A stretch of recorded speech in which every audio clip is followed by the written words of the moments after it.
Մենք չենք թաքստում իշխանության գալու մեր ցանկությունը, բայց մեր պայքարը ընդհանրապես իշխանության գալու նպատակի համար չէ, ինչը տեսնում ենք գրեթե մյուս բոլոր քաղաքական շարժումների մոտ։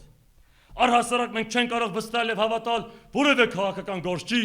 կամ շարժման, որի միակ գաղափարախոսությունը իշխանափոխությունն է եւ որի միակ նպատակը իշխանության գալն է։ Մեր շարժումը մեր գաղափարների ու խորհրդանիշի նման անմահ է, եւ նման գաղափարներ ու անպարտելի դրոշ կրելով մենք այս պայքարում մեր աչքերը չենք սևեռել հաջորդ տարվա, հաջորդ ընտրությունների կամ նույնիսկ հաջորդ տասնամյակի, այլ հավերժության վրա։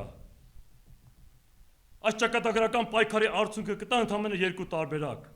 Կամ մեր թշնամիները կանցնեն մեր դիակների վրայով, կամ մենք նրանց դիակների վրայով։ Ամեն ինչ դառնում է իր շրջանս յուր։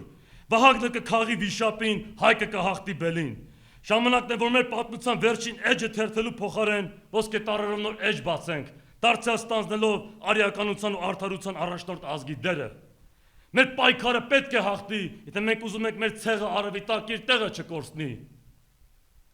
Մեր բոլոր բանակցությունների ու որոշումների ժամանակ պետք է հաշվի առնվի այս ամենը։ Մեր ողջ մշակույթը, գիտությունը, մտքերը, գործողությունները եւ քայլերը պետք է ծառայեն ցեղի հզորացման նպատակին։ Սա է նոր դարաշրջանի հրամայականը։